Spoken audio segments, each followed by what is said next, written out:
Зокович юм хэлбэг зүйлээ. Энэний хоёр нь хоосон. Нэг нь шүтэнцтэй байгаа. За тэгэнгүүт гар үрж болохгүй, онгойлгож болохгүй.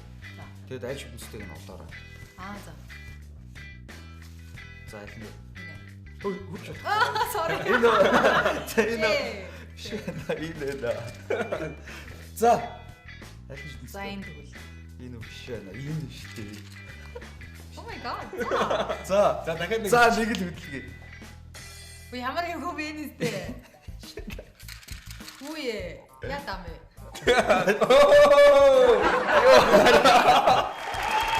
Яагаад чи хоосон юм бэ? Гурвуулаа хоосон байсан. Ингэж хүнд хууруулаад яаж өөдрөг байх вэ?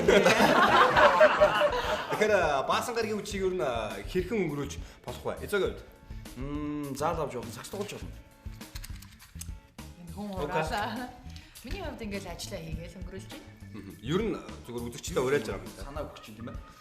За баасан гаргийг ер нь бүхий л зүйлийг хийж залуу хүмүүс байна. За жишээ нэг шууд нэг нь. За гарч орж болно. Гэхдээ хэтрүүлж болохгүй.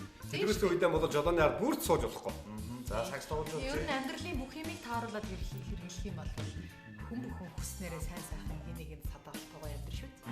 Зингээ хатгаад зингээ хатгаад уул давж болж шүү дээ. Хэлгүй яах вэ? Уулан давих гэснээс 1773 онд хүчил төрөгчийн анх нээсэн юм байна л да. Тэгсэн чи манай ангийн охин сонсчод бид тэрийг ярьж ирсэн чинь яаж 1773 оноос өмнө төрчихөөгүй гэсэн шүү дээ. За ихгүй. Өчигчтэй адвокат бас дахиад энэ үчи мэдэг үргэе.